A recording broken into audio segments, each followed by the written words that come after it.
Good morning.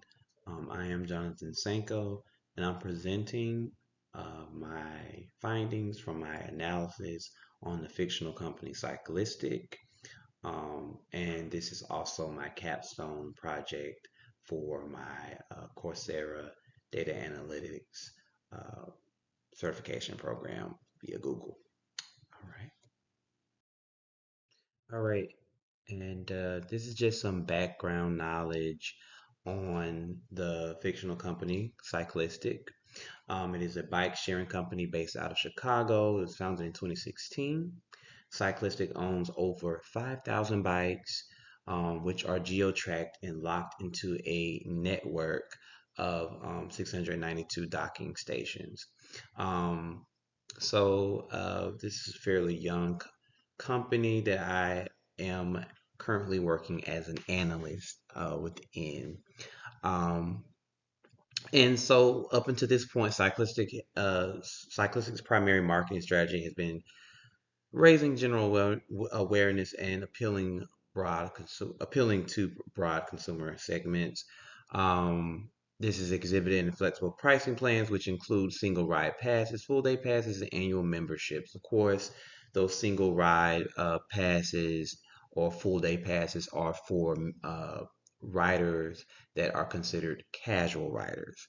And at the very part of the business tax that I was presented deals with how um, the distinction between the use of the bikes from by the casual riders and of course those annual members. But we'll get into that as we continue to go through the presentation. All right, so this is my case study that I decided to complete.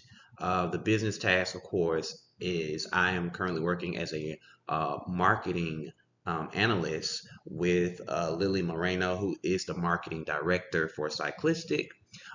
She was presented with the task of how uh, with basically we have casual riders and we got annual members. It's a known fact that our annual members are more they increase our profit. They're more profitable than just the casual riders, and that makes sense. So, of course, the marketing team we got together, the marketing analysis team got together. We all got together, and basically came up with these three questions: How do annual members and casual riders use cyclistic bikes differently? Why would casual riders buy cyclistic annual memberships? And how can cyclistic use digital media to influence casual riders to become members? The question that that I got assigned was, of course, the one I got highlighted. How do annual members and casual riders use cyclistic bikes differently? And that is what we're going to be going into or diving into throughout this analysis. All right, just introducing some stakeholders. Of course, our cyclistic users, cyclistic marketing analysis team, the marketing director Lily Moreno, and of course, cyclistic executive team. These are some key stakeholders that we'll be presenting our data to our data findings to. Just wanted to introduce our stakeholders, some of our stakeholders. Tools I used in my analysis, of course, I used R, I used Excel, and I am using PowerPoint to aid in my presentation of the analysis that I conducted on uh, that is based off of the initial question of how casual riders utilize bikes differently from annual members. Um, and so moving right along. All right. Just wanted to introduce you to the first visual, being a graph or bar chart, bar graph, where we're looking at total ride per rideable type. So there are three types of ride of bikes. I'm sorry. That's classic bike, dock bikes, and electric bikes. The dock bikes are just the bikes that you can lock or unlock. You have to use a code or you have to use an app of sorts to unlock those bikes. So as you see, our annual members are they're winning as when it comes to the total rides on classic bikes and electric bikes. Casual riders are lagging behind. And that's possibly due to the fact that casual riders, they're just that, they're casual riders. They're not. coming all the time to ride the bike. However, there is a third category, which I mentioned, the dock bikes, where casual riders are actually the annual members are non-existent. They do not use those dock bikes. Those casual riders do, which is an interesting find. Just wanted to present that to you, or just make sure I point that out. All right, our second set of visuals are they're dealing with total rides by day of week and total ride by month. And as we look at this information, or look at this data rather, you can see that casual riders are extremely active on the weekend. Saturday and Sunday are the two top days for casual riders. And that's important to know because that really would assist with marketing strategies as far as offering some type of promotion of sorts or whatever what have you, especially on the weekend. But we'll tap into that on my recommendations. We'll really get into that as far as promotions and whatnot. But looking at the total rides by the month, uh, it is plain to see that those summer months are the top months for our casual riders. Those casual riders are coming in June, July, and August, and they're utilizing our bikes, especially in the months of June and July. They are actually beating annual members as far as the total number of rides, and that's important. That is extremely important. Our members, if we were just to take a look at the annual members, their dates kind of coincide. They're coinciding with those casual riders, those summer months. But it seems that the late summer to early fall is more of the time for annual members. Just wanted to put that out there. As you can see, the August, September, October timeframe for our annual members is where we see a large increase. But just wanted to point that out as well. And then looking at the total ride by season, it just confirms what we just looked at our visuals when it comes to those summer months. Summer is the top time for our casual riders. Our members are also utilizing those warm days to go outside, but especially those casual riders, summer is a popular season for them. All right, now looking at our visuals for the average ride time, we're seeing something a little different. If you look at it, you'll see that Saturday and Sunday, with our casual riders, as far as the average ride time, it is supporting those total ride numbers being on the up and up for casual riders on the weekend. However, we also see on Mondays for casual riders that their average ride time was a little bit longer, well, a lot more longer. They're spending more time on those bikes than our annual members.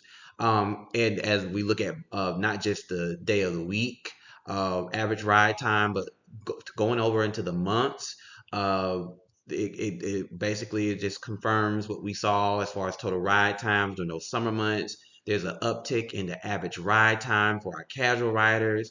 And if we look at this information, though our annual members may have more rides or more may have total number of rides over our casual members are utilizing those bikes for longer periods of time. So that's important to note as well. So this is the analysis that I ran in Excel based off of the data findings that we were able to obtain from the R analysis. I saw that casual riders were observed. I observed that the casual riders were extremely busy during the month of July. That was July 2021. So I, of course, ran my analysis in Excel and was able to create this pivot table where we're able to look at the total ride number, as well as the average ride length and the average distance. That's something I wanted to really pinpoint was the distance. And it appears that it supports what we saw in R. So casual riders, on average, they were spending more time on the bikes in July of 2021. You can see that for 32 minutes and 47 seconds, that was the average time spent by a casual rider in comparison to 14 minutes and 14 seconds with members. So casual riders were spending more time. In R, we did not really cover the average or rather total distance. However, in Excel, I did. I just thought it was important to just to see, not just to add to how they were using the bikes in comparison to our members. And so you can see the average total distance for the casual rider was like 15.2 kilometers in comparison to let's say 6.1 rounding up kilometers. So just wanted to point that out that our casual riders were utilizing the bikes a lot more. That they were utilizing the bikes more, and I will say that probably has a lot to do with the simple fact that you look in the pivot table that those dock bike rides were they are existent with our casual riders, and so just wanted to show you that the total number of casual rider rides were actually much more, over 100K more, um, well over 100,000 more total rides than the members. Just wanted to point that out. All right, so these are my recommendations. Recommendation number one: creation and distribution of a survey to highlight specific populations during summer months. Really pushing for a survey, incentivizing completion of that survey as well, so that people actually take notice of it and actually take it seriously. And that survey would allow for us to hone in on certain demographics within those individuals who are using our bikes, especially those casual riders.